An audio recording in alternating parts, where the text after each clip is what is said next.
Title: सरकार की भूमिका से रियल एस्टेट क्षेत्र में आई तेजी। केपी गुप्ता से विशेष साक्षात्कार। साक्षात्कारकर्ता: अभिजीत सिंह। साक्षात्कार: केपी गुप्ता, रियल एस्टेट विशेषज्ञ। भूमिका: रियल एस्टेट सेक्टर भारतीय अर्थव्यवस्था का एक अहम हिस्सा है जो देश के विकास में महत्वपूर्ण भूमिका निभाता है। इस क्षेत्र में सरकार की नीतियों और सुधारों ने बीते कुछ वर्षों में बड़े बदलाव किए हैं। RERA, real estate regulation and development act, smart cities mission और पीएम आवास योजना जैसी पहलों ने इस सेक्टर में पारदर्शिता और स्थिरता को बढ़ावा दिया है। इस महत्वपूर्ण विषय पर चर्चा करने के लिए हमने केपी गुप्ता जी से बात की, जो रियल एस्टेट सेक्टर के एक वरिष्ठ विशेषज्ञ हैं और उनके पास दशकों का अनुभव है। अभिजीत सिंह प्रश्न: गुप्ता जी, सबसे पहले तो धन्यवाद कि आपने हमें समय दिया। सबसे पहले आप सरकार की हालिया नीतियों और रियल एस्टेट क्षेत्र में उनके प्रभाव के बारे में बताएं। केपी गुप्ता उत्तर: धन्यवाद अभिजीत। सरकार ने पिछले कुछ सालों में रियल एस्टेट सेक्टर में कई बड़े सुधार किए हैं। सबसे महत्वपूर्ण कदम RERA, real estate regulatory authority का गठन था। इससे खरीदारों के अधिकारों की रक्षा हुई है और डेवलपर्स पर भी अनुशासन आया। इसके अलावा GST, goods and services tax ने भी पारदर्शिता बढ़ाने में मदद की है। पहले इस क्षेत्र में कराधान प्रणाली काफी जटिल थी, लेकिन जीएसटी के लागू होने से इसमें एक रूपता आई है।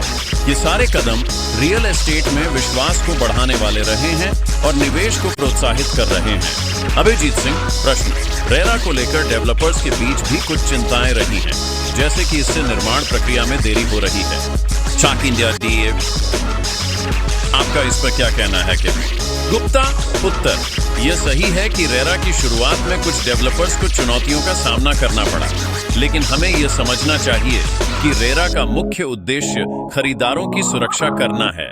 पहले के समय में परियोजनाओं में देरी, पारदर्शिता की कमी और ठगी के मामले आम थे।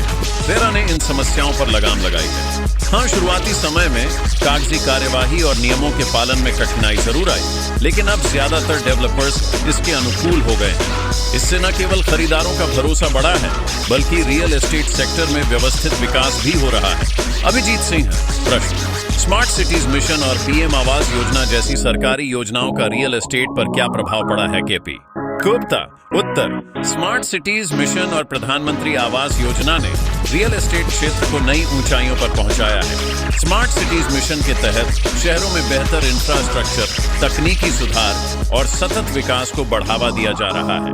इससे शहरों में आधुनिक सुविधाएं और बेहतर जीवन स्तर प्रदान किए जा रहे हैं, जो रियल एस्टेट के विकास को प्रोत्साहित कर रहे हैं। प्रधानमंत्री आवास योजना का मुख्य उद्देश्य प्रत्येक व्यक्ति को आवास उपलब्ध कराना है। इस योजना ने निम्न और मध्यम वर्ग के लोगों के लिए घर खरीदना आसान बना दिया है। सरकारी सब्सिडी और किफायती आवास विकल्पों से यह संभव हो पाया है। यह योजना रियल एस्टेट में किफायती हाउसिंग सेगमेंट को तेजी से बढ़ावा दे रही है और इसमें निवेशक भी बड़ी संख्या में रुचि ले रहे हैं।